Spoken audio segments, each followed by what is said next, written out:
Muy buenas tardes a todos los oyentes. Ya estamos concluyendo esta maravillosa actualización en el deporte. Intentaré darle un poco de énfasis, algo bastante sencillo para que se pueda entender, de las tendinopatías.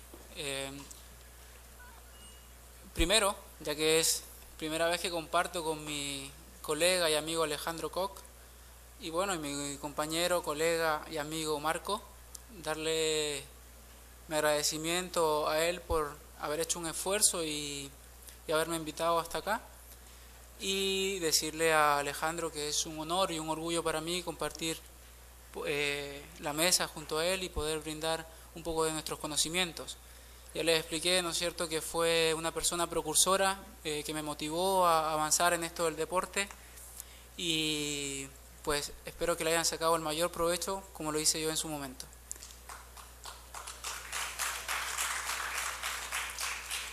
Bueno, el otro día el doctor mencionó una acción, un concepto de germicida, ¿no?, que pensamos que a quién va a matar el doctor Alejandro, puede salir ya con cualquier cosa. Pero cuando hablamos de la liberación miofacial o la terapia manual, nos dimos cuenta que es una maniobra, una técnica que es bastante dolorosa. No sé si está por ahí la paciente del doctor Alejandro, pero que en el momento es una acción bastante dolorosa. Y como decía él, es una acción pues que se intenta, ¿no?, llegar a la parte profunda de esa fascia para poder tener una acción germicida. ¿Qué pasa? Que comúnmente hace muchos años llamábamos a todo tendinitis. Codo de tenista, pues la tendinitis, ¿no?, de la zona del epicóndilo. Codo de golfista, tendinitis de la zona epitroclear. Una tendinitis en la pata de ganso, una tendinitis en la bandeleta iliotibial, una tendinitis en el tendón rotuliano, etcétera, etcétera. Entonces hoy día pues traigo el concepto que ya llevamos hace muchos años, que creo que la mayoría conocen, y empezando con esto, ¿no?, que comúnmente muchas veces estamos cometiendo un grave error. ¿Por qué tratar a una patología que no está inflamada con medios antiinflamatorios como corticoides u otros medios antiinflamatorios? O una zona que está degenerada y avascular, ponerle calor si no es necesario que llegue tanta irrigación, ¿no?, en ese momento determinado. Vamos a mostrar un poco de evidencia y después un tipo de tratamiento que, como ya saben, al final podemos debatir sobre ello, ¿vale?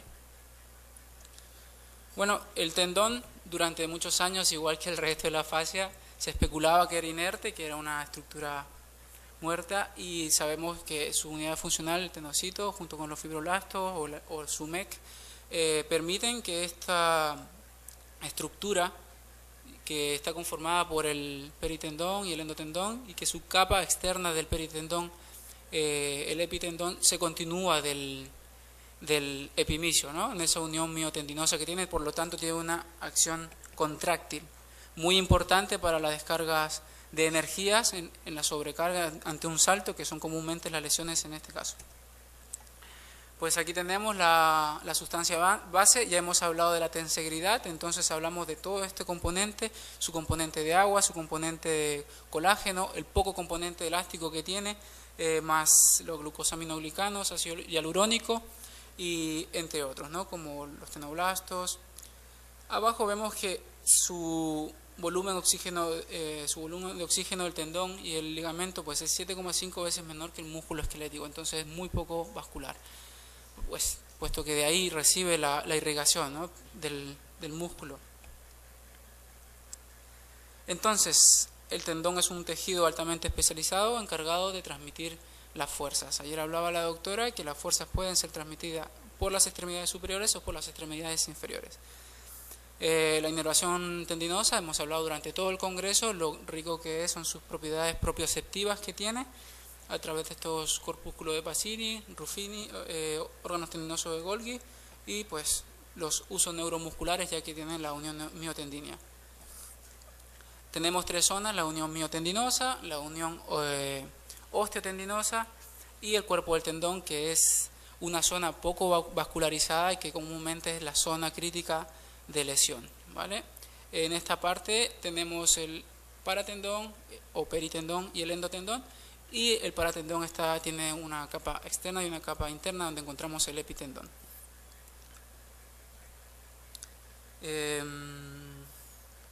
Bueno, el tendón. Se puede encontrar en un estudio microscópico dos tipos de afectaciones de las fibras de colágeno, que una de ellas puede ser por una lesión directa o otra indirecta. En el caso se puede dividir también en una lesión aguda,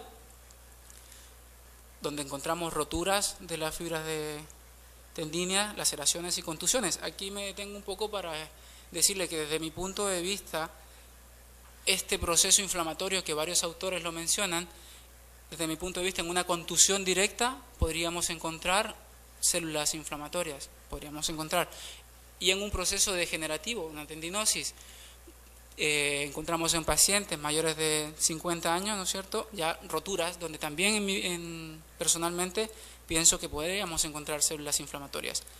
Algunos autores decían que hay periodos de transición entre un tendón normal y un tendón patológico, donde se encontraba una tendinitis, pero las evidencias han demostrado que no. Y las crónicas, que son las que comúnmente estamos tratando, las tipos degenerativas, que son aquellas que son por cargas repetitivas, o sea, llamadas sobrecargas. Continuamos. Bueno, abajo dice que la sobrecarga mecánica va a favorecer a un mecanismo de isquemia o a una necrosis avascular, ¿no es cierto?, por un ciclo o un metabolismo anaeróbico que ocurre en el tendón. Entonces aquí tenemos, en el año 95, que es relativamente reciente, un autor pues aún mencionaba, bueno, varios autores mencionaban que se encontraba líquido o fluido inflamatorio, ¿vale? Entonces pensábamos que era una tendinitis. Pero desde los años 40, ya investigadores alemanes, y al año 79, vemos ahí que no se encuentran células inflamatorias tanto en la resonancia nuclear magnética como en las ecografías con medios de contraste o sin ellas. Abajo dice que a través de estos medios de evaluación no encontrábamos fluido inflamatorio, sino que correspondía a degeneración mucoide y a incremento de la sustancia fundamental, ¿no es cierto? O sea, aumentaba el líquido intratisular y por ende pensábamos que había una inflamación real. Luego vamos a entender de que cuando los tendones tienen un roce con la vaina sinovial, también parece que fuera una tendinitis. Entonces esta típica palabra "in the beginning was the word", que fue muy conocida, ¿no? Al inicio fue la palabra. Entonces venían pues todos los médicos y nos decían es una tendinitis y la tratábamos como una tendinitis. O comúnmente, ¿no es cierto?, siempre estamos acostumbrados lumbalgia, pubalgia, gonalgia, etcétera, etcétera, etcétera. Hoy día pues podemos decir que eso no existe, ya no existe esos términos, afortunadamente, lo cual nosotros como fisioterapeutas o como kinesiólogos nos lleva a tener una base anatómica y fisiológica, biomecánica para llegar a un criterio diagnóstico, un razonamiento clínico como lo explicó el doctor Alejandro.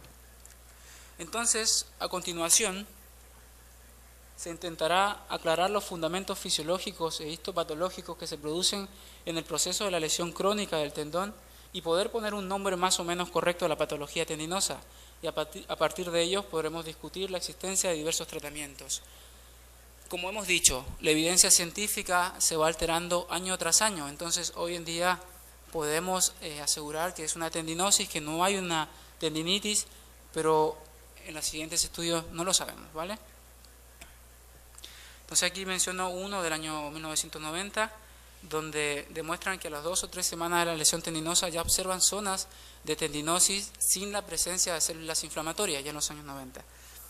Una más actualizada en el año 99, encontramos ahí también que no existe ningún proceso inflamatorio, ¿vale? Vamos a continuar con lo mismo.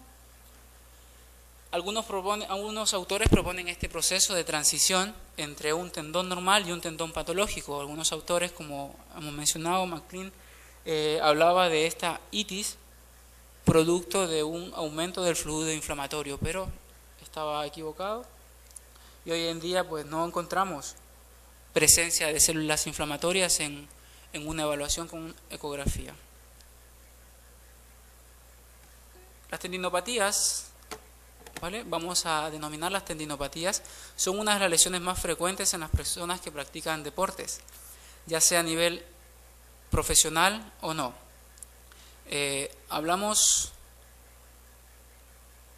entre un 11-24% en corredores, en un 32-45% en jugadores de voleibol y baloncesto, o sea, deportes con impacto o deportes con irritación repetitiva, ¿no es cierto? Como la bandeleta iliotibial, el típico alteración o patología del corredor. En el año 2010, un reciente estudio habla que la afectación tendinosa es una lesión frecuente durante la práctica deportiva, ya que en la actualidad los estilos de vida predominantes señalan una marcada tendencia a la práctica del deporte, entendiendo esto como un símbolo de la salud y el cuidado del cuerpo. ¿Cuál es el cuidado del cuerpo cuando estamos comúnmente a veces dañando nuestro cuerpo, ¿no? Si nosotros vamos a un gimnasio y sentimos una dolencia y no paramos y continuamos, posiblemente en ese proceso agudo hay una fase inflamatoria, pero no le hacemos caso y seguimos, y ese proceso se transforma en un proceso degenerativo, una necrosis y por ende una tendinosis, ¿vale? Que es lo cual no sabíamos. Igual que un corredor, el corredor siente la molestia a nivel de la cara externa de la rótula, pero él continúa exigiéndose hasta que genera esta tendinosis. ¿Cuántos minutos tengo? Vale. Además de los deportes ya mencionados, pues también tenemos el tenis, el fútbol, entre otros deportes. ¿Me quedan 10? Vamos a avanzar entonces.